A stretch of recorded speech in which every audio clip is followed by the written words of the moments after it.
తండ్రి, మీ ప్రేమ కలిగిన పాదాలకు, సుందరమైన పాదములకు, బంగారు పాదములకు వందనం చెల్లిస్తున్నాం. తండ్రి, ఇంతవరకు మమ్మల్ని కాచి కాపాడి మరొక రోజు ఈ శుభదినమున తండ్రి అని పిలుచుటకు, మిమ్మల్ని ఆత్మతో సత్యంతో ఆరాధించుటకు అవకాశాన్ని ఇచ్చారు. అందులో భాగంగా మీ యొక్క మాటలను మేము ఆలోచించుకునిచుండగా తగిన బుద్ధిని, తగిన జ్ఞానాన్ని మాకు అందరికీ ప్రసాదించండి. మీ మాటల ప్రకారం జీవించి మీరున్న లోకానికి చేరగల భాగ్యాన్ని మా అందరికీ ప్రసాదించమని అర్థిస్తూ, యేసుక్రీస్తు వారి పవిత్రమైన నామంన ఈ ప్రార్థన మీకు సమర్పించి వేడుకుంటున్నాం తండ్రి, ఆమెన్. చేరువచ్చిన ప్రియులైన సంఘానికి క్రీస్తు యేసు వారి పేరట శుభములండి. ప్రియులారా, మరి ఈరోజు కూడా ఒక మంచి అంశాన్ని, సందర్భాన్ని మనం అందరం కలిసి ఆలోచన చేద్దాం.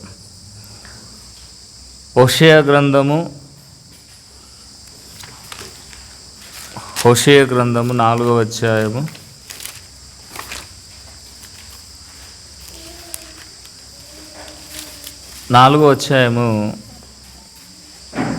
2వ వచనాన్ని మనము ఆలోచన చేద్దామండి. హోషేయ గ్రంథము 4వ అధ్యాయము 2వ వచనం. అబద్ధ సాక్ష్యము పలుకుటయు, అబద్ధమాడుటయు, హత్య చేయుటయు, దొంగిలించుటయు, వ్యభిచరించుటయు.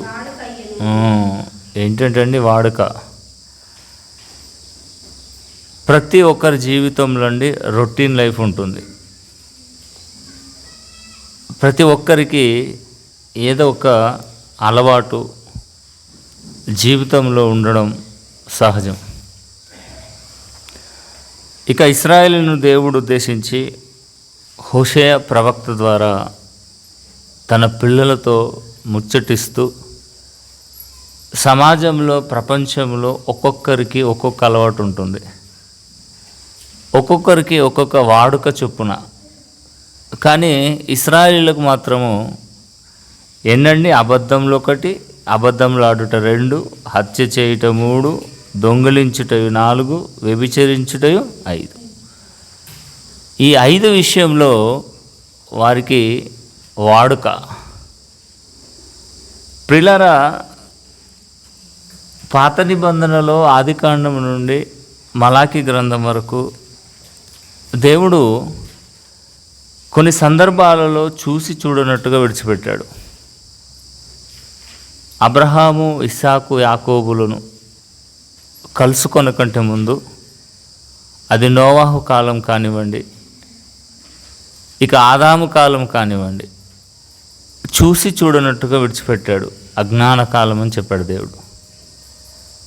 ఎప్పుడైతే ఇశ్రాయేలీయులను దేవుడు తన జనాంగంగా ఏర్పరచుకున్న తర్వాత కొన్ని ఆజ్ఞలు ఇచ్చాడు. ఆజ్ఞలలో భాగంగానే ఇశ్రాయేలుకు రాయించిన మాటలు ప్రవక్తలు పంపించాడు. ప్రవక్తల చేత తన మనసులో ఉన్న మాటలను వెడల్పరిచాడు, వెల్లడించాడు. అయినప్పటికీ కూడానండి ఇశ్రాయేలు మర్చిపోలేరండి. అంతే కదండి. దేవుడు కూడా బాలుడు నడవవలసిన త్రోవను వాడికి నేర్పమన్నాడంటే వాడు పెద్ద అయిన తర్వాత మర్చిపోడు, దానిలో నుండి తొలగిపోడు అని అర్థం. అలానే ఇశ్రాయేలులకు దేవుడు చెప్పలేడంటారా? చెప్పాడండి. ఆజ్ఞలు రాయిస్తూ, ధర్మశాస్త్రాన్ని ఇస్తూ.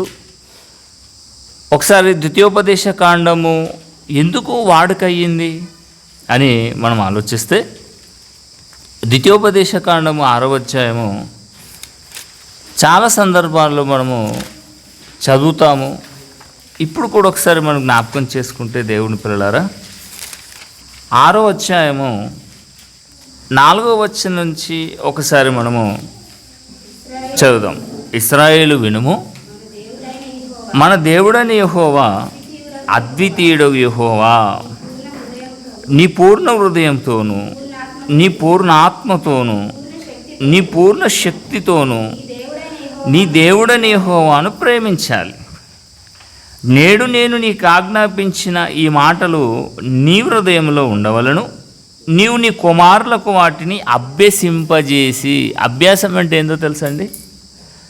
ప్రతి క్షణము, ప్రతి గంట, ప్రతి నిమిషం, ప్రతిరోజు పిల్లలకు అభ్యాసం చేస్తారు. ఉదయం 9 గంటలకు వెళ్ళగానండి సాయంత్రం 5 గంటలకు వస్తారు. దేనికి? చదువుకోవడానికి. టీచర్ గారు చెప్పిన వాటిని అభ్యాసన. ఒక్క అక్షరాన్ని నిజంగా అండి పదే పదే పదే పదే అనిపిస్తారు. అలా అనిపించి అలా నేర్పించిన తర్వాత వాడు చూడకుండా గడగడ గడగడ గడ చెప్పేస్తాడు. అంటే దేవుని కాన్సెప్ట్ ఏంటంటే, నేనిచ్చిన ఆజ్ఞలు, నేనిచ్చిన ధర్మం మీకు ప్రతిరోజు వాడుకగా ఉండాలన్నాడు. మనుషులకు రొటీన్ లైఫ్ ఎలానండి? ప్రొద్దున లేవగానే వాష్రూమ్కి వెళ్తారు, ఆ తర్వాత బ్రష్ చేస్తారు, ఆ తర్వాత టిఫిన్ చేస్తారు, కొందరైతే బెడ్ కాఫీ తాగుతారు, ఆ తర్వాత పడుకునేంత వరకు రొటీన్ లైఫ్ ప్రతి ఒక్కరూ. అలాగే దేవుని సన్నిధిలో కూడా ఇశ్రాయేలులకు నేర్పించిన మాటలు ఏంటంటే, నాయనా మొట్టమొదటిగా నీ పూర్ణ హృదయంతో, నీ పూర్ణ ఆత్మతో, నీ పూర్ణ శక్తితో దేవుడనైన నన్ను నువ్వు ప్రేమించాలి. ప్రేమించిన తర్వాత ఇదే ప్రేమ నీ కుమారుల కుమారులు నన్ను ప్రేమించుటకు వారికి ఒక మార్గాన్ని సిద్ధం చేయాలి. అలా సిద్ధం చేయాలంటే వారికి వాడుక కావాలి. ఏంటి? వారు కూర్చున్నప్పుడు, వారు లేచినప్పుడు, వారు పడుకున్నప్పుడు, ప్రతి సమయము నేను ఇచ్చిన ఆజ్ఞలు వాళ్ళకి గుర్తు చేయాలి. ఈరోజు మన పిల్లలు చేస్తున్నారండి. ఆలోచించండి. ఉదయం లేవగానే బెడ్ దిగకంటే ముందు ప్రార్థన, పడుకునేటప్పుడు ప్రార్థన, భోజనం చేసేటప్పుడు ప్రార్థన, ఏదైనా తీసుకునేటప్పుడు ప్రార్థన, ఎక్కడికైనా వెళ్ళేటప్పుడు ప్రార్థన. మరి దేవుని మాటలు చదవాలి, ప్రతిరోజు కంఠస్థం చెయ్యాలి అన్నది మన పిల్లలకు మనం నేర్పించవలసిన బాధ్యత. నేర్పిస్తున్నామా? చెప్పండి. అలా నేర్పించకపోతే వారికి కూడా ఇశ్రాయేలీలకు ఏదైతే అలవాటు పడి ఉన్నారో ఆ అలవాట్లు, ఈరోజు లోకంలో ఉన్న అలవాట్లు కూడా మన పిల్లలు నేర్చుకోవడానికి ఆస్కారం ఉంటుంది. అందుకేనండి ఎక్కువగా పిల్లల పట్ల శ్రద్ధ తీసుకోవాలి. ఈనాటి బాలురట రేపటి పౌరులు అన్నారు. మరి ఈనాటి బాల్య దశలోనే పిల్లలకు దేవుడు నేర్పించమన్న పాఠాలు నేర్పించే బాధ్యత తల్లిదండ్రులది. ఈరోజు తల్లిదండ్రులుగా మనకు ఎలా ఉంటుందంటే, పిల్లల్ని ఎందుకంటే పట్టించుకోవడం, సెలవులు వచ్చినామంటే వాళ్ళ మానాన వాళ్ళని విడిచిపెడతామండి. ఆలోచించండి. సెలవులు వచ్చాయంటే వారి మానాన వాళ్ళని విడిచిపెడతాం. ఈరోజు ఒక పిల్లోడు సిక్ అయిపోయాడు. ఏదైనా కానీ అతిగా పిల్లలకి ఇవ్వద్దండి. అతిగా ఎండలో సైకిల్ తొక్కి, అతిగా తినని వస్తువులు తిని సిక్ అయిపోయి ఈరోజు ఒక కుటుంబము దేవుడికి దూరం అయ్యారు. చెప్పారులేండి ప్రొద్దున ఫోన్ చేసి, అందుకే రావట్లేదని. అదే నీ పిల్లలను నువ్వు జాగ్రత్త చూసుకుంటే ఈరోజు మిస్ అయ్యేదానవా? ఆలోచించండి. అంటే దేవుడు ప్రతి ఒక్కడి గమనిస్తాడు. చిరుకట తీయ ఉన్నదని గనేదాకా మనము దాన్ని సపరించామనుకోండి, ఏమైతే తెలుసా? కుత్తుకలు వస్తాయి. జాగ్రత్త. ఏదైనా కానీ అతిగా తినకూడదు. ఏ ఆట అయినా కానీ అతిగా పిల్లలతో ఆటలు ఆడించకూడదు. దేనికైనా లిమిట్, క్రమశిక్షణగా పెంచాలి. క్రమశిక్షణగా మనం నడుచుకోవాలి. అంటే భూమి మీద ఈ ప్రపంచంలో మనం బ్రతుకుతున్నప్పుడు రొటీన్ లైఫ్ మనకు ఉంటుంది.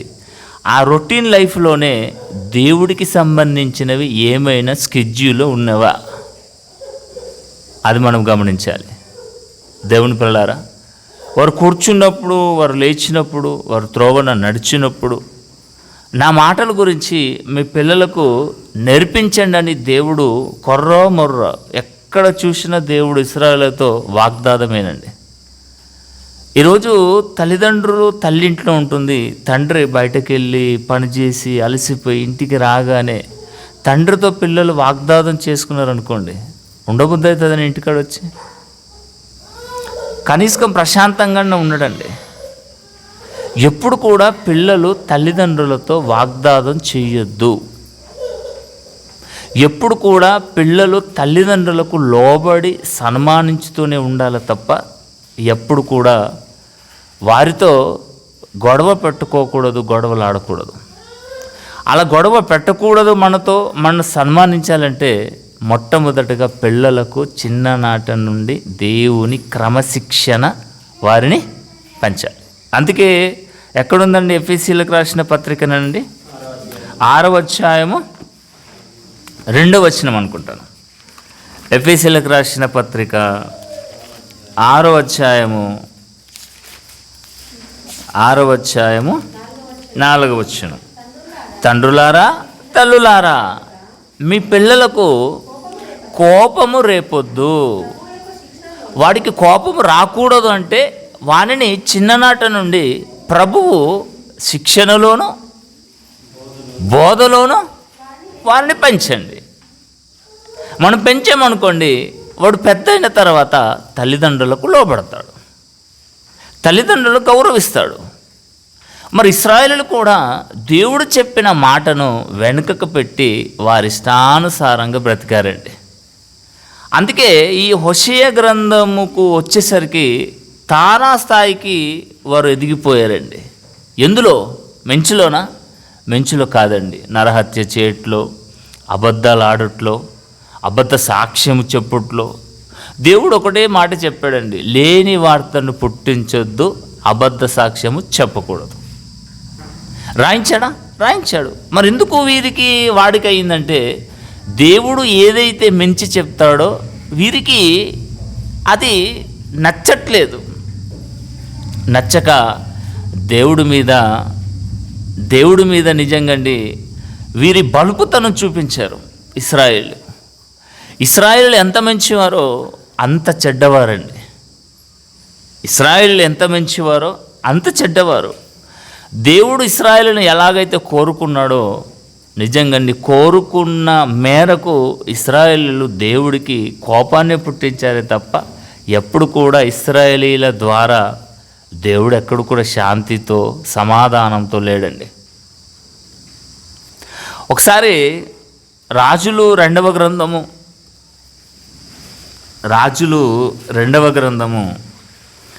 17వ అధ్యాయము ఒకసారి చదువుదామండి. రాజులు 2వ గ్రంథము 17వ అధ్యాయము, రాజులు 2వ గ్రంథము 17వ అధ్యాయము 17వ వచనాన్ని మనం చదవగలిగితే, మరియు తమ కుమారులను కుమార్తెలను అగ్నిగుండాలను దాటిస్తున్నారటండి. శకునము చూస్తున్నారు, చిల్లంగితనమును వాడుక చేసుకొని. ఇది అసలు దేవుడికి అయిష్టం అండి. దేవుడికి నచ్చని పనులు ఇశ్రాయేలీలకు వాడుకయ్యిందండి. ఇవి ఊరికనే దేవుడు రాయించలేడండి. తన పిల్లలను బాహాటంగా ఎత్తి చూపుతున్నాడు ప్రపంచానికి. దేవుడు తన పిల్లలు మించి చేశారంటే కొనియాడాడండి. ఒకవేళ దేవుడికి విరోధమైన కార్యక్రమాలు ఏది చేసినా బాహాటంగా ఎత్తి చూపించాడు దేవుడు. ఎందుకంటే దేవుడికి తారతమ్యము తన పరన్న భేదము దేవుడిలో లేదండి.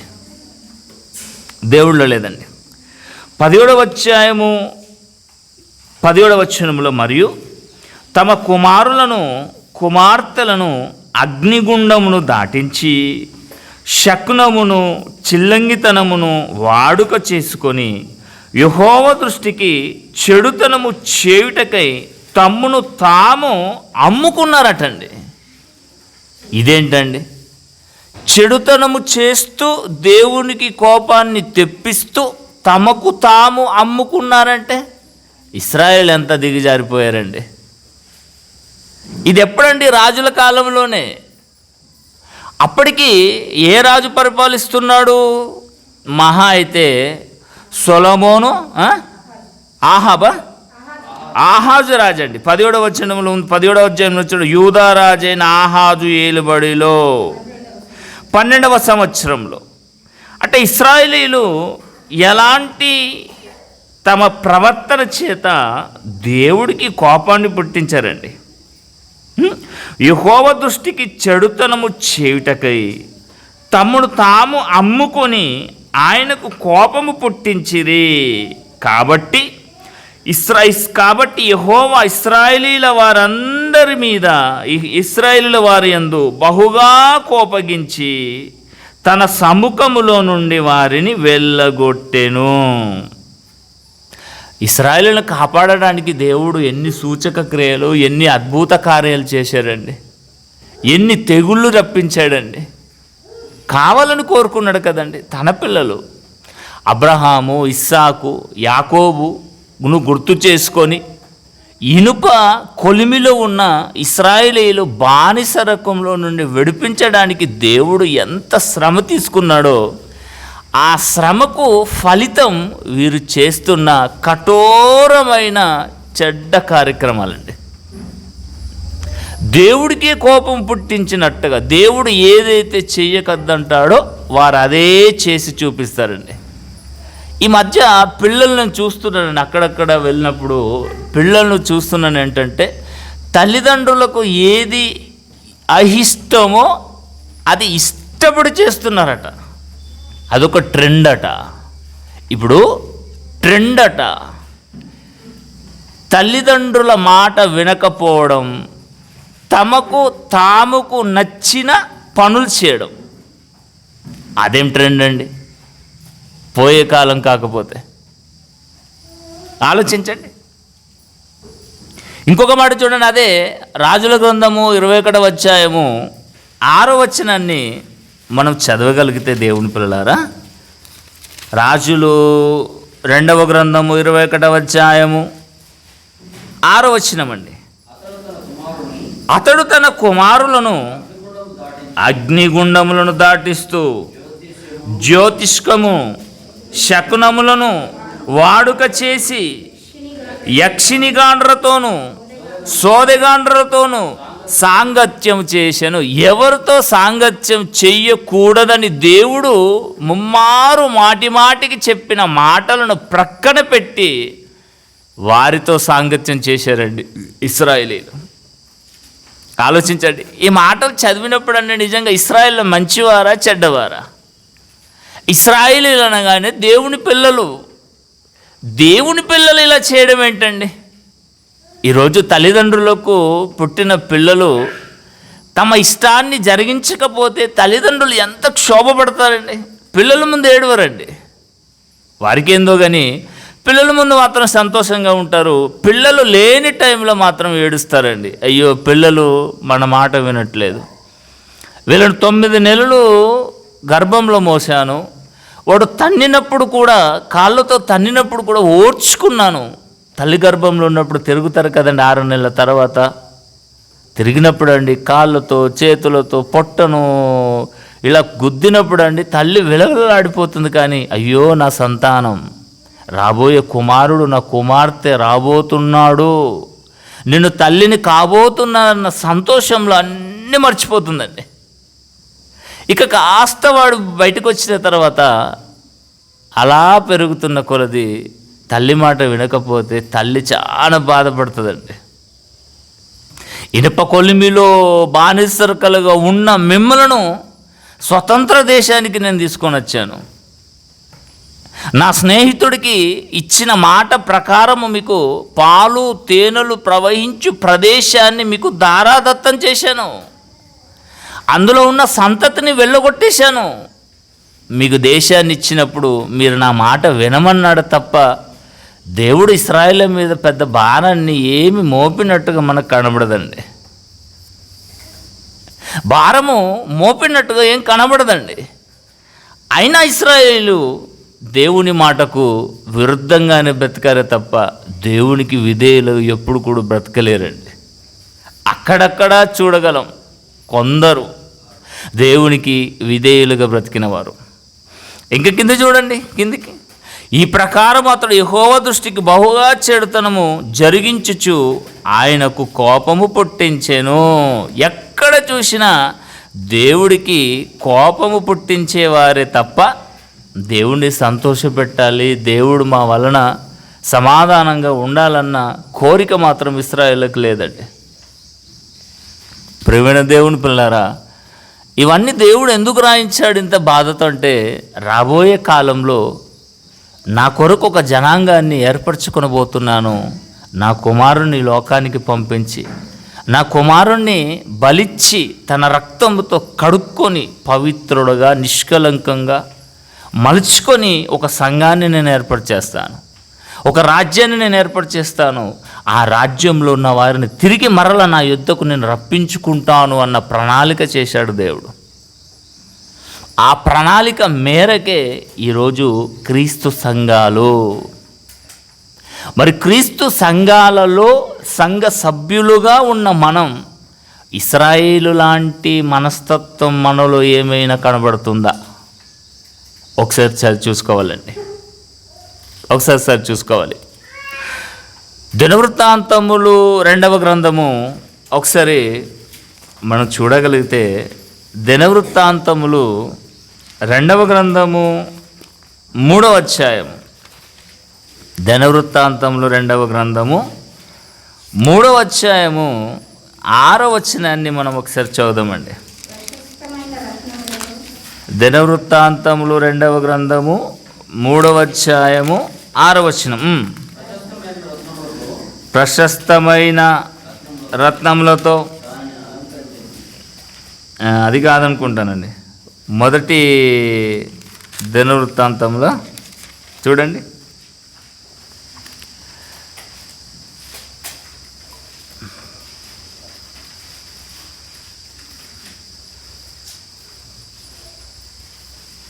ముప్పై 6వ వచనం అండి, 33వ అధ్యాయము 6వ వచనం.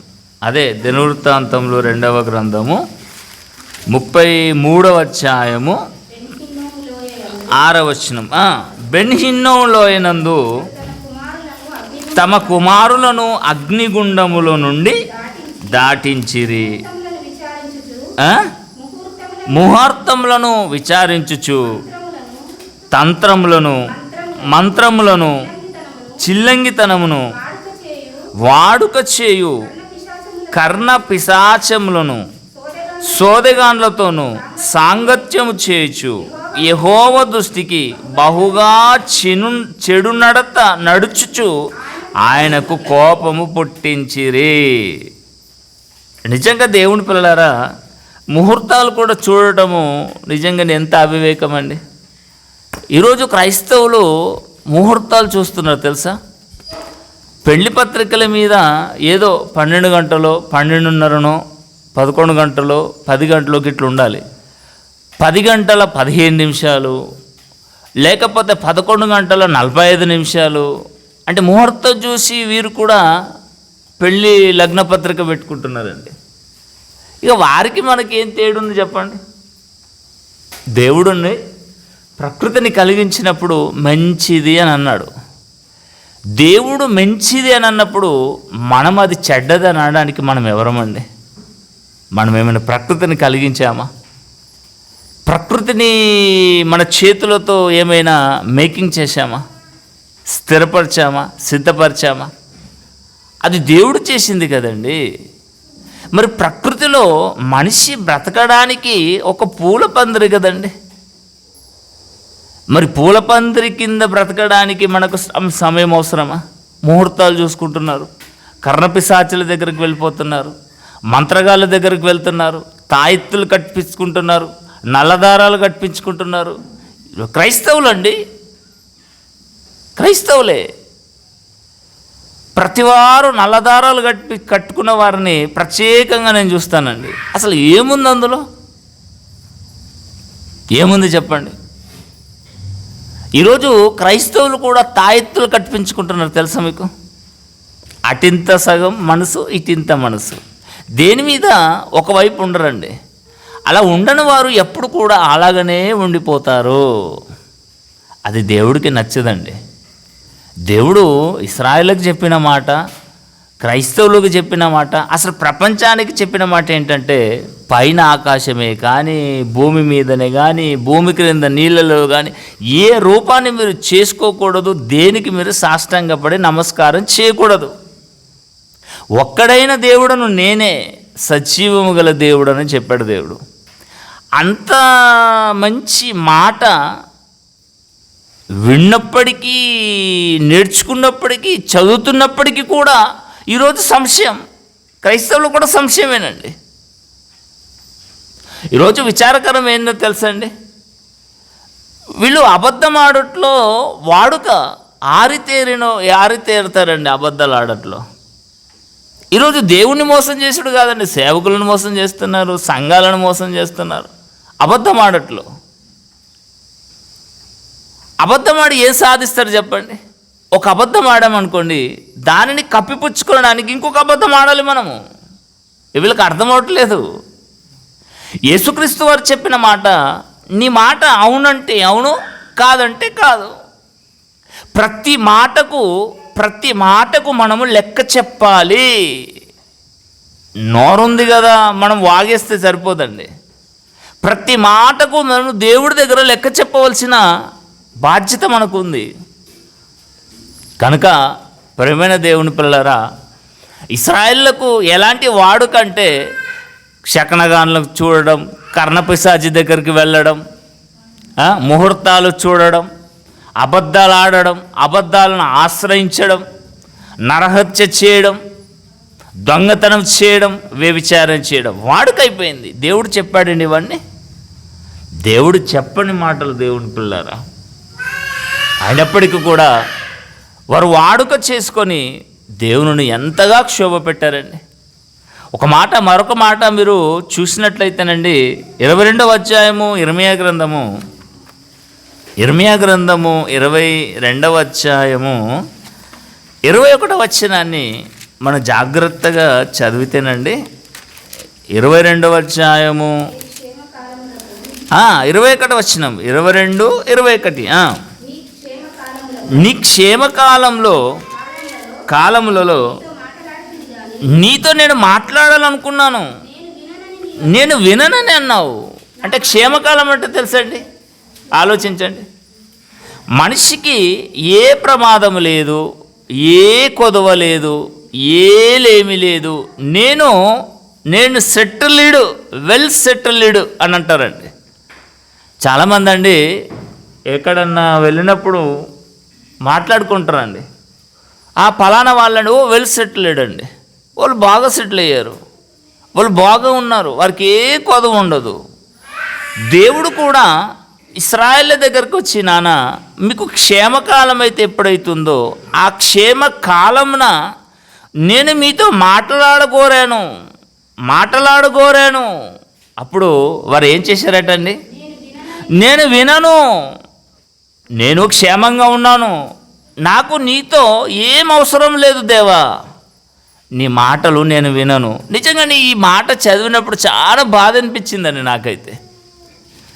ఆ రోజు ఇశ్రాయేలీలు దేవునికి ఇచ్చిన సమాధానం ఈరోజు కూడా సమాజంలో అంతేనండి. సమాజంలో ఎవరైనా సెటిల్డ్ అయి ఉన్నాడు అనుకోండి, నాకు ఎవరితో అవసరం లేదంటాడు. అసలు దేవుడితో కూడా నాకు అవసరమే లేదు. అసలు దేవుడితో ఏంటండి, నేనే ఇంకొకరికి పెట్టడానికి నేను సిద్ధంగా ఉన్నాడు, దేవుడి నుంచి నాకేం అవసరం? గర్వం వచ్చేస్తుంది తెలుసా అండి. చదవండి ఎంత బాగుందో. 22వ అధ్యాయము 21వ వచనమా, నీ క్షేమకాలములలో నేను నీతో మాట్లాడుతును కానీ నేను వినని వంటివి, నా మాట వినకపోవుటే నీ బాల్యం నుండి నీకు వాడుక. బాల్యం నుండేనండి, చిన్ననాట నుండి ఇశ్రాయేలీలకు కూర్చున్నప్పుడు, లేచినప్పుడు, వారు పడుకునేటప్పుడు, త్రోవన నడిచినప్పుడు ప్రతి ఒక్క విషయంలో నా మాటగా మీ పిల్లలకు చెప్పండి అని అంటే ఇశ్రాయేలీయులు ఫెయిల్యూర్ అయిపోయారండి. ఇశ్రాయేలీయులు ఫెయిల్యూర్ అయిపోయారండి. బాల్యము నుండి దేవుని మాటను వినండి, నేను మీతో మాట్లాడాలి అంటే నేను మీతో మాట్లాడడానికి మాకు టైం లేదు. అంతే కదండి, అంతే కదండి, చెప్పండి, ఆలోచించండి. ఆ రోజు దేవుడు మీకు క్షేమకాలం ఉంది, మీరు బాగున్నారు, మీరు అన్నీ మంచి సెటిల్ అయి ఉన్నారు, నేను వచ్చి నీతో మాట్లాడాలని అనుకుంటే దేవుడితో మాట్లాడడానికి టైం ఇవ్వలేరండి. ఏమంటారు? దేవుడితో మాకు టైం అవసరం లేదు, మేమే బాగున్నాం, ఇక దేవుడితో మాకేంటి పని, దేవుడితో మాకేంటి పని అనకూడదు. కానీ అంటే బాధపడతారండి. అవసరాలలో దేవుణ్ణి నమ్ముకున్న వారు చాలామంది కోకొల్లలుగా ఉన్నారండి. అవసరాలు తీరిన తర్వాత దేవుడిని ఊసు కూడా ఎత్తారండి. అందుకే కొందరు వచ్చి అయ్యగారు వాళ్ళ గురించి పలానా వాళ్ళ గురించి ప్రార్థన చేయమంటే నేను చేయనండి, నేను ముఖసూటిగా చెప్తానండి. వారు ఏం చేశారు దేవుడికి? ఏనాడైనా మేము దేవుడి దగ్గరికి రండి అంటే ఎవరు వచ్చారా? మేము మీటింగ్స్ ఉన్నాయి రండి అమ్మంటే మాకు ఆ దేవుడు అంటే మాకు నచ్చాడండి అని ముఖాముఖిగా చెప్పిన వారి కోసం నేను ప్రార్థన చేయాలా? నేను ఎందుకు చేయాలండి ప్రార్థన? తెలియని వారి గురించి చేద్దాం, తెలిసిన వారి గురించి ఎందుకండి చేయడం? ఆలోచన చేయండి దేవుని పిల్లరా. ఈ మాట దేవుడు ఎంత బాధతో ఇర్మియా గారి చేత రాయించాడంటే, నేను నీతో మాట్లాడుతుని కానీ నేను వినను, నీ వంటివి. మరి ఇనుప కొలిమిలో ఉన్నప్పుడు దేవా దేవా దేవా ముమ్మారు దేవునికి మొరపెట్టారు, మమ్మల్ని బానిసల నుండి విడిపించండి. సంసోను కాలంలో కానివ్వండి, యోక్త కాలంలో కానివ్వండి, ఫిలిష్తీయులకు అప్పగించాడు, అశ్షూరులకు అప్పగించాడు, ఇతర జనాలకు అప్పగించినప్పుడు మొర్రపెట్టారు, గోనెపెట్ట కట్టుకున్నారు, ఉపవాసం ఉన్నారు, బూడిద చల్లుకున్నారు, మమ్మల్ని ఈ శ్రమల నుండి తప్పించు అని. మరి క్షేమకాలం ఉన్నప్పుడు దేవుడితో మాట్లాడద్దా? అవసరం లేదు, ఖండకరగా చెప్పేస్తారండి. అలా చెప్పడం న్యాయమేనండి? దేవుని పిల్లలు ఆలోచించండి. మనము కూడా ఇశ్రాయేలీల వలె ఎప్పుడు కూడా అటువంటి మనస్తత్వం మనకు రాకూడదు. కొందరు చదువులో ఉన్నప్పుడు ప్రార్థన చేయమంటారండి, పాస్ అయిన తర్వాత ఒక ఊసు కూడా చెప్పారండి మేము పాస్ అయ్యామని. పాస్ అయ్యేదాకా ప్రార్థన చేయమంటారు. అందుకే ఎవరు నమ్మే వీలు లేదండి. నేను మీరేమన్నా అనుకోండి, నాకు పరిచయం ఉన్నవారే, నా కళ్ళతో చూసిన వారి గురించి నేను దేవుడికి మొరపెడతాను. నాకు తెలియని వారి గురించి నేను దేవుడికి మొర్ర పెట్టను, నేను అడగను కూడా. ఎందుకు అడగాలండి? ఎందుకు అడగాలి చెప్పండి? వారు కూడా ఇశ్రాయేల్ లాంటి మనస్తత్వం గలవారే. అనారోగ్యం ఉన్నప్పుడు దేవుడి దగ్గరకు వస్తారు, అనారోగ్యం తీరగానే మరల లోకంలో కలిసిపోతారు. వారి గురించి మనం దేవుడికి మొరపెట్టాలా? వారి గురించి దేవుడికి మనము రిక్వెస్ట్ పెట్టాలి. దేని గురించి అవసరం ఏముంది చెప్పండి? వాడుక.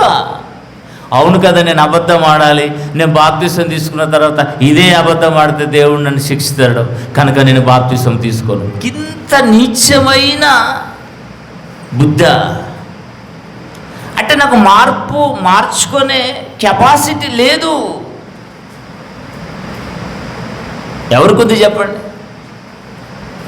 ఏమమ్మా ఎందుకు తీసుకోవట్లేదు, ఏమయ్యా ఇంత లేట్ అవుతుందంటే, అయ్యగారు నేను మరల లోకంలో కలిసిపోతానేమని నాకు డౌట్ ఉంది, అనుమానం ఉంది, అందుకనే తీసుకోవట్లే. నీ మీద నీకు నమ్మకం లేదన్నట్టు. అద్దం ముంగటికొచ్చి ముఖాన్ని చూసి సహజ ముఖాన్ని మరిచిన వారేనండి వీరందరూ.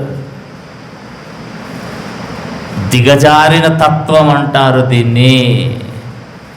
తన శరీరాన్ని తాను ఒకవేళ దాన్ని మందలించుకోకపోతే, దాని మీద నిలబడకపోతే, మాట మీద నిలబడకపోతే, దాని శరీరాన్ని కంట్రోల్ చేసుకోకపోతే వారేం మనుషులండి? వారేం మనుషులండి చెప్పండి దేవుడి పిల్లలారా? జ్ఞానేంద్రియాలు దేవుడిచ్చాడు. ప్రతి ఆలోచన, ప్రతి జ్ఞానయుక్తమైన మాట ఆలోచించడానికి దేవుడు మనిషికే జ్ఞానేంద్రియాలను ఇచ్చాడు. ఆ జ్ఞానముతో మాటలు ఆలోచించాలి, తన్ను తాను కంట్రోల్ చేసుకోవాలి, తన్ను తాను అదుపులో పెట్టుకోవాలి. ఇది నా వల్ల కాదు అన్న మాట ఎవ్వరు కూడా మాట్లాడకూడదండి. క్షమకాలం వచ్చినప్పుడు దేవుడు నీతో మాట్లాడతాడంటే దేవుడికి నువ్వు టైం ఇవ్వు. దేవుడు నీకు ఎలా టైం ఇస్తాడండి మరి కష్టకాలం వచ్చినప్పుడు? అదే అంటున్నాడు చూడండి కిందికి. నీ క్షేమకాలంలో నీతో మాట్లాడితేనే కానీ నేను విననని నీ వంటివి, నా మాట వినకపోవుటే నీ బాల్యం నుండి నీకు వాడుక. నీ కాపరులందరూ గాలి పీల్చుదురు, నీ విటకాండ్రు చెరలోనికి పోవుదురు. నీ చెడుతనమంతటిని బట్టి నీవు అవమానము నొంది సిగ్గుపడుదువు. విడిచేస్తాడండి దేవుడు విడిచిపెడతాడండి. దేవుని దేవదూతల భద్రతలో మనం భద్రపరచబడాలి అని అనుకుంటే దేవుని గౌరవించండి. దేవుని మాటకు ఎప్పుడు కూడా విధేయత కనపరచాలి తప్ప అవిధేయులుగా మనం బ్రతకకూడదు. ఇశ్రాయేలునే విడిచిపెట్టలేరు. మనం ఎంత చెప్పండి?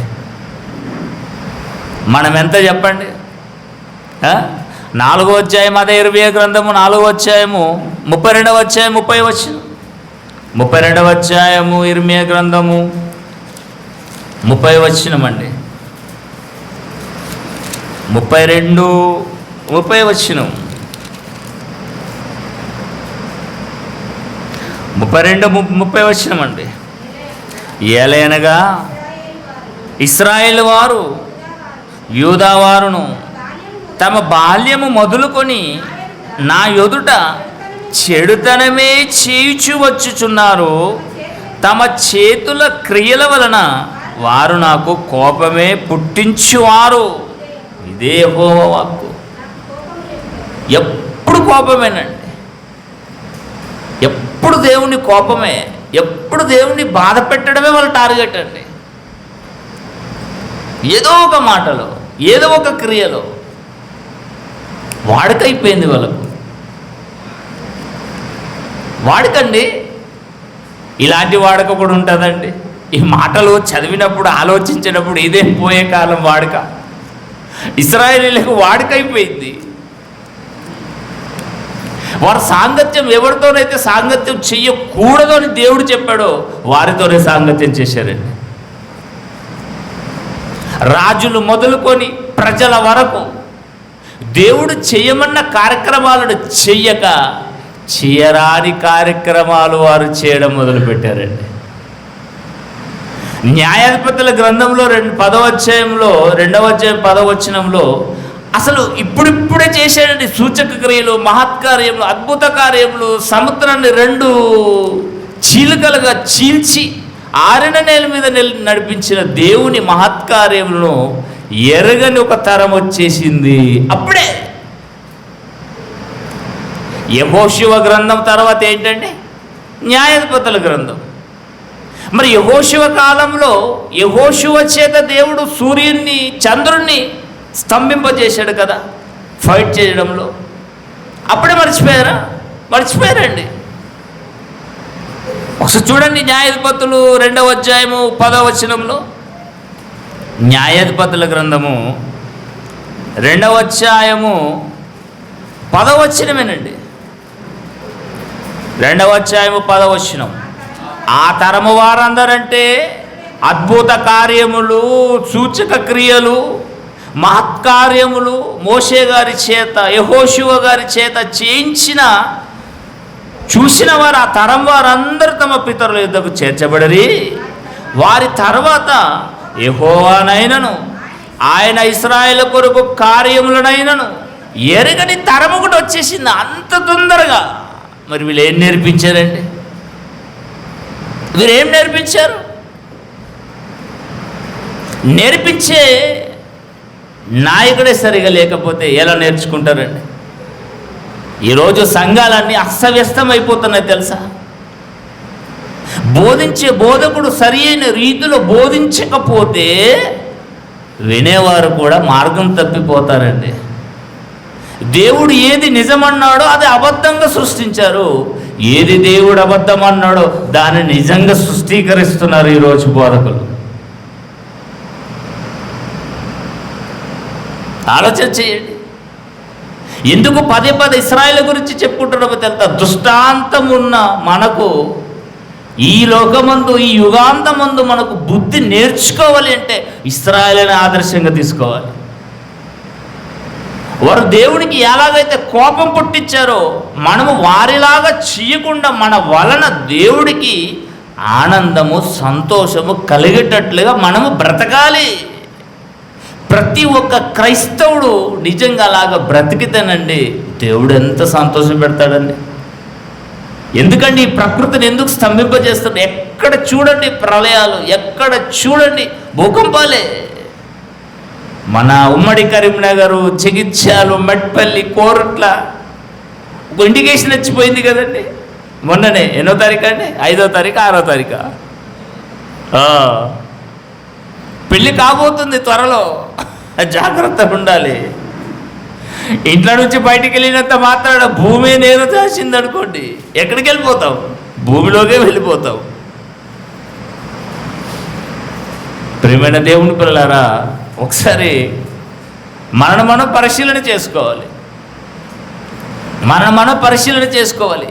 మరి ఆ రోజు ఇశ్రాయేలు అలాంటి సాంగత్యం చేసినప్పుడు దేవుడు మరి క్రైస్తవులకు ఏమైనా హితబోధ, హితవాక్యం ఏదని చెప్పాడండి. ఒకసారి చూడండి, కొరింథీయులకు రాసిన పత్రిక, కొరింథీయులకు రాసిన మొదటి పత్రిక 5వ అధ్యాయము 11వ వచనం చూడండి. కొరింథీయులకు రాసిన మొదటి పత్రిక. ఇప్పుడైతే సహోదరుడనబడిన వాడెవడైనను అన్నాడు. సహోదరుడు, నా అన్న, నా చెల్లి, నా అక్క, నా తమ్ముడు అని అన్నవాడు ఎవడైనా సరే జారుడు కానీ, లోబి కానీ, విగ్రహారాధకుడు కానీ, తిట్టుబోతు కానీ, త్రాగుబోతు కానీ, దోచుకున్నవాడు కానీ అయ్యున్న ఎడల అట్టి వానితో సాంగత్యం చేయకూడదు, అసలు వాడితో కూర్చుండి భుజింపను కూడదు. క్రైస్తవులకు దేవుడు రాయించాడండి. ఇక్కడ రక్త సంబంధం పనికిరాదండి. రక్త బంధము, బంధు ప్రీతి పనికిరాదండి. దేవుని పిల్లలారా, ఆత్మీయ బంధమే గొప్పది. ఎవరైతే క్రీస్తు రక్తంలో కడగబడి సంఘములో దేవుని చేత చేర్చబడతారో వారితో ఉన్న బంధం ఇంకా ప్రపంచంలో ఎక్కడ లేదండి. వారు రక్త సంబంధుల లేక మన గర్భంలో నుండి బయటకు వచ్చిన వారైనా ఎవరైనా సరే క్రీస్తు రక్తంలో కడగబడని వారు మనకెవరో తెలుసా? అన్యులే. కానీ పానం ఒప్పుకోదు కదండి. పానం ఒప్పుకుంటుందా? హాస్పిటల్లో ఉన్నాడని ఈరోజు సంఘానికి రాకుండా మానారండి. బంధుప్రీతి, దేవుడి కంటే బంధుత్వమే గొప్పది.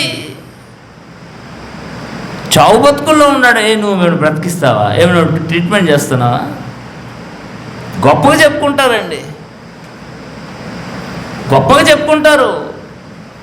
నాకంటే అన్నాడు యేసుక్రీస్తు వారు కూడా ఒకటి చెప్పాడు కదండి, నాకంటే మీరు ఎక్కువగా ఎవరినైనా ప్రేమించినా మీరు నాకు పాత్రులు కారన్నాడు.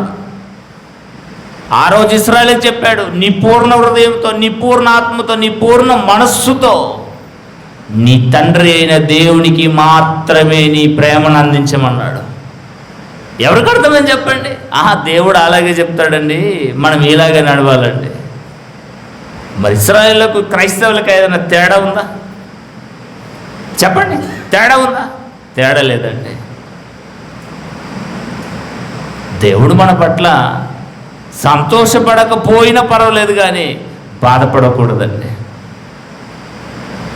అయ్యో ఈమెను ఎందుకు నేను సంఘంలో చేర్చాను, అయ్యో ఈయనను ఎందుకు సంఘంలో కూర్చున్నబెట్టాను, ఛీ అని అనకూడదు మన పట్ల దేవుడు.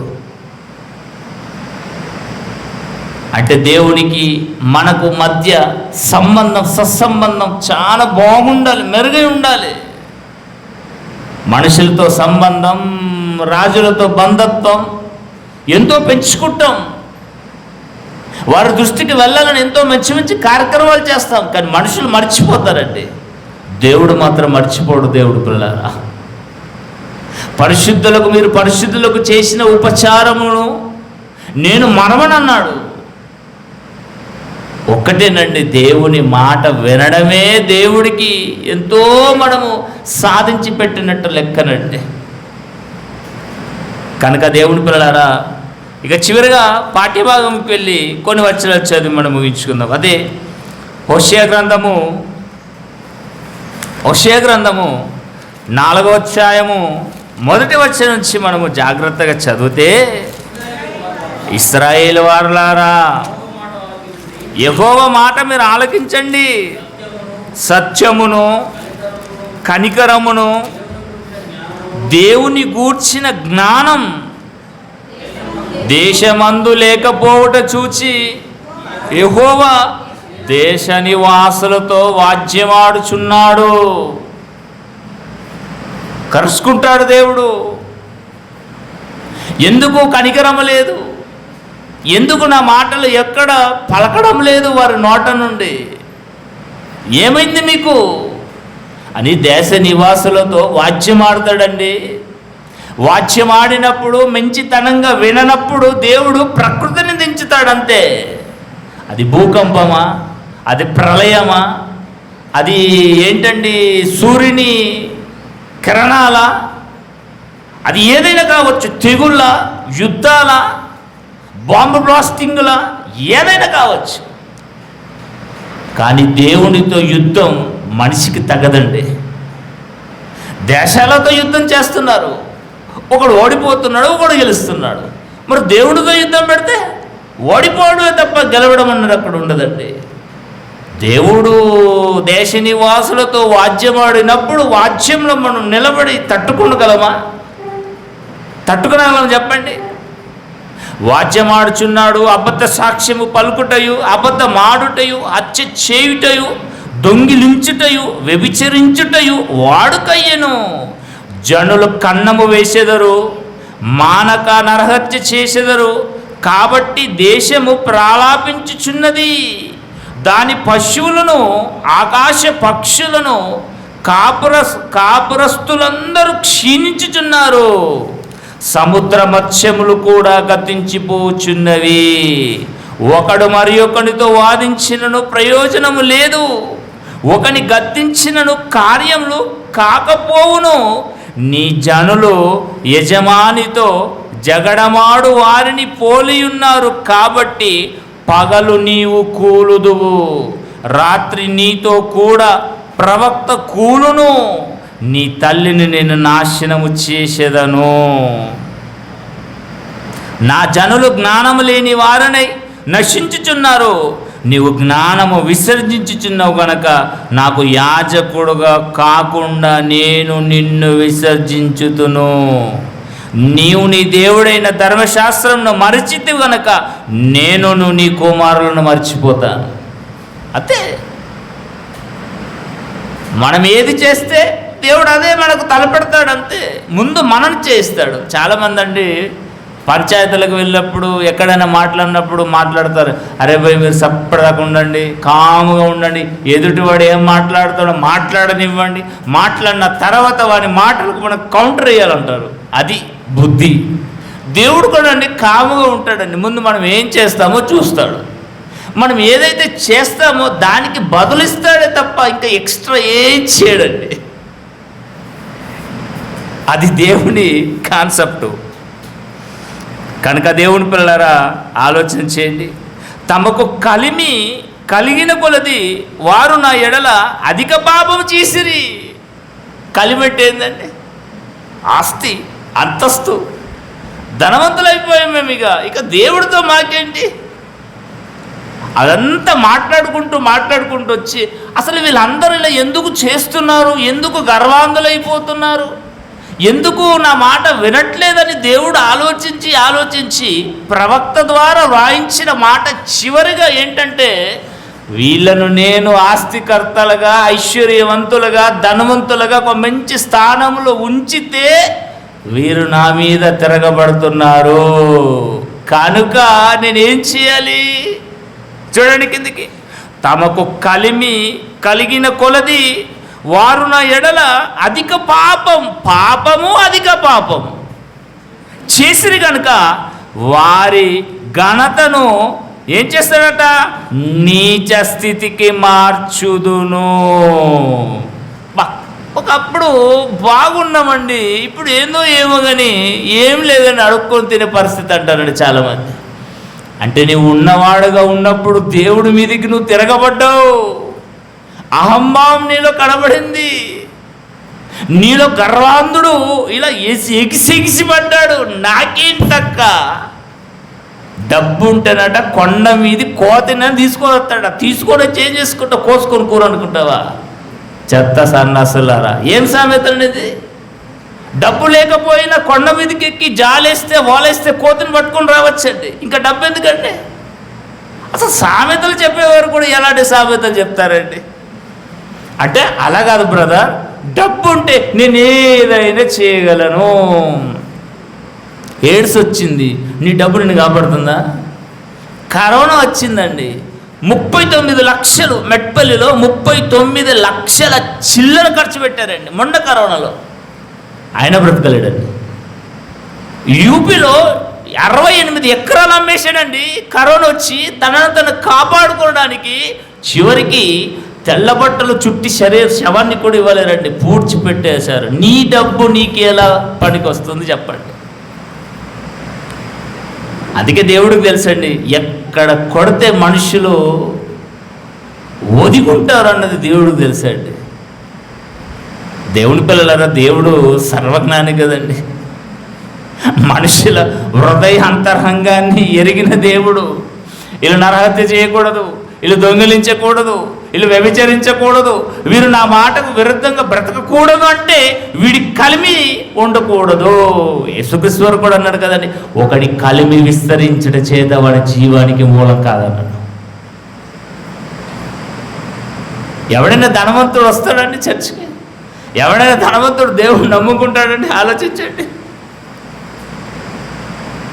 మతం మళ్ళొకటి ఏంటండి, ఈ లోకదేవత సవాల్ చేస్తుంది, నేనెవరికి ఇవ్వకూడదునో వారికి ఇస్తాను.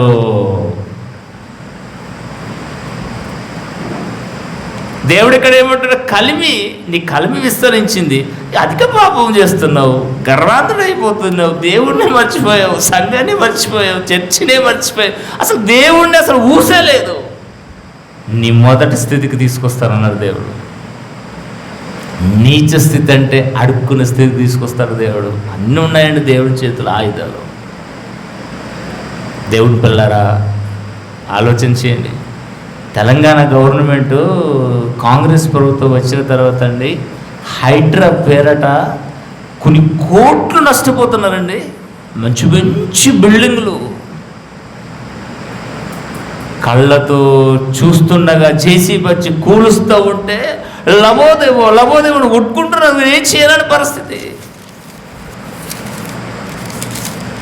ఏ రూపంనైనా మనకు రావచ్చు, నీచ స్థితికి దిగజారిపోవచ్చు. ఎప్పుడు కూడా దేవునిని మర్చిపోకూడదు. దేవుని కాన్సెప్ట్, దేవుడు మనను ఎలా మార్గంలో త్రోవలు పెట్టాలో దేవుడు బాగా తెలుసు.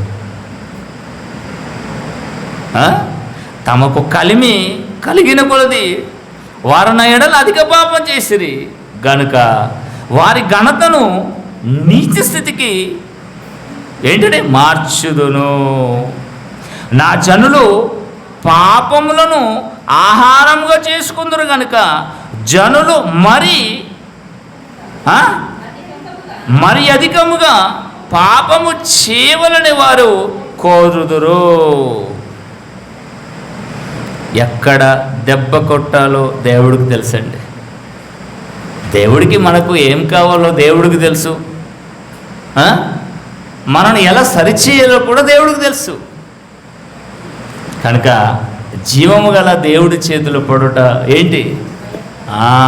బహు అన్నాడు, వట్టి భయం కాదు, బహుభయంకరం అన్నాడు. కనుక దేవుని పిల్లలారా, ఎప్పుడు కూడా దేవునికి అనుకూలంగా మనం బ్రతకాలి తప్ప దేవుడికి అవిధేయులుగా ఎప్పుడు కూడా మనం బ్రతకకూడదండి. మనం బ్రతికామనుకోండి, మన పిల్లలు కూడా అదే నేర్చుకుంటారు. కనుక పిల్లలను కూడా దేవుని భక్తిలో, భయంలో మనం చిన్ననాటి నుంచి పెంచితే వాడు పెద్ద అయిన తర్వాత దాని నుండి తొలగిపోవడానికి, సమాజానికి చీడ పురుగుల తయారు కాదండి. ఈరోజు దేవుని పిల్లలారా, పోలీస్ వ్యవస్థ ఎంత పనిచేస్తుంది చెప్పండి.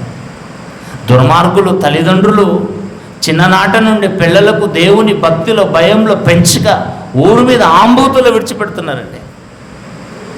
వాళ్లకు ముక్కుకు తాడు వేయడానికి ఈరోజు పోలీస్ వ్యవస్థ ఎంతగా శ్రమ తీసుకుంటుందండి. ఆలోచించండి దేవుని పిల్లలారా. కనుక ప్రతి ఒక్కరి కుటుంబంలో తన కుటుంబాన్ని తాను కాపాడుకుంటేనండి ఇక బాధ ఉండదండి. ఎదుటి కుటుంబం గురించి మీరు ఆలోచించకండి. నీ కుటుంబంలో నిన్ను నీవు, నీ పిల్లలను దేవుని భయములో, భక్తులు పెంచి సరిపోతుంది. అలా ప్రతి ఒక్క కుటుంబం, ప్రతి ఒక్క తల్లిదండ్రులు తమ కుటుంబాల గురించి బాధ్యత తీసుకుంటే ఈరోజు దేవుడు ఆనందంగా, సంతోషంగా ఉంటాడండి. అందుకే కదండి మీ గర్భాన్ని పండించాడు, మీ గర్భంలో నుండి తన పిల్లలను భూమి మీదకి రప్పించాడు. ఆలోచించి, నేను కన్న పిల్లలను మీరు పెంచాలని మీరు పెంచుతారండి?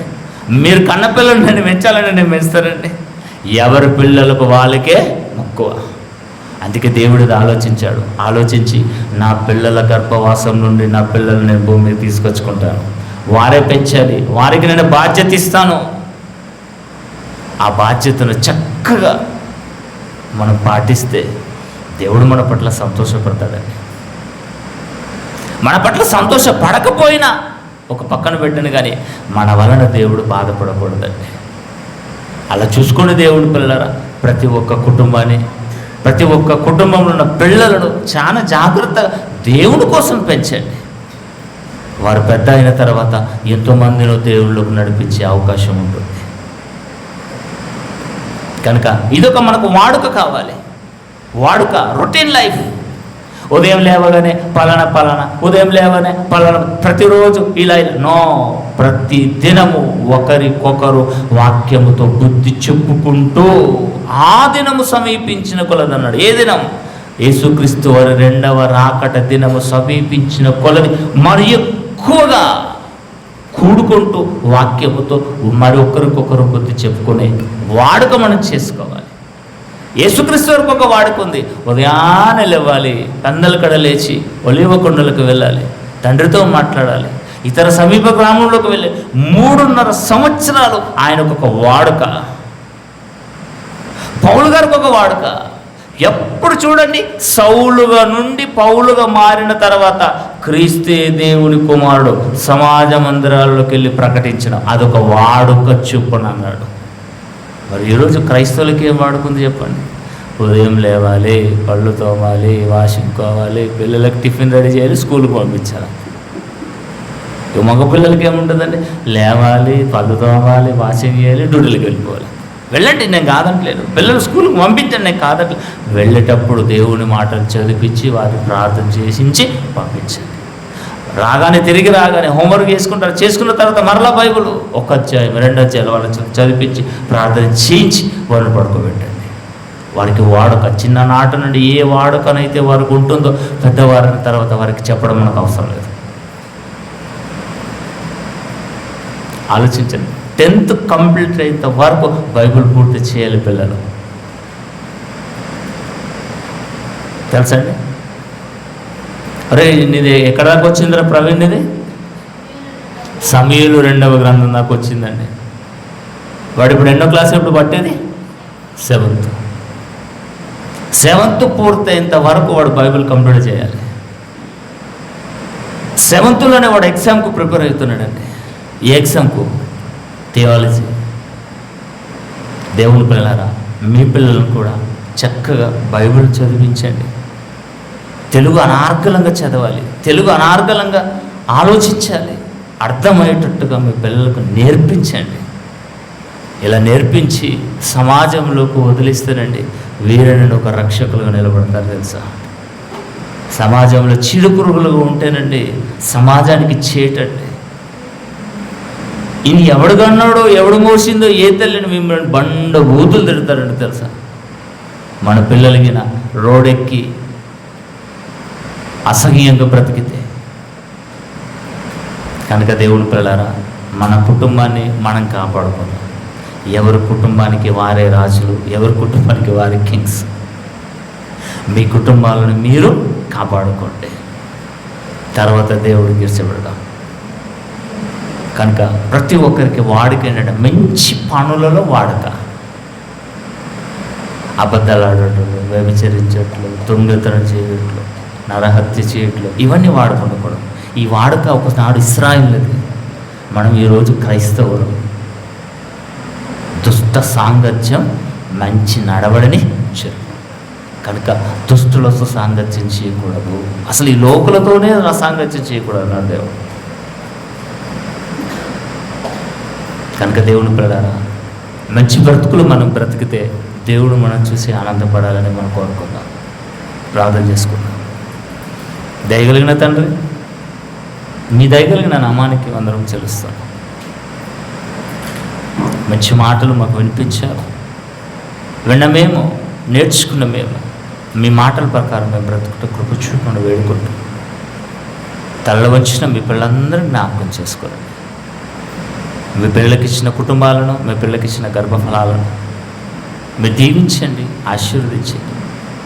మీ పిల్లలు తమ పిల్లలను మీ యందు భయముతో, భక్తితో పెంచినట్లుగా మీ పిల్లలకు మంచి సంయోచితమైన జ్ఞానాన్ని ఇవ్వమని నడిపిస్తూ, ఇంత గొప్ప జ్ఞానాన్ని మాకు నేర్పించిన తండ్రి గారికి మంచి ఆరోగ్యంను, బలమును, శక్తిని ప్రసాదించడం అర్థిస్తూ క్రీస్తు యేసు వారి పవిత్రమైన నామమున ఈ ప్రార్థన మీకు సమర్పించి బ్రతిమిలాడి వేడుకుంటున్నాం తండ్రి.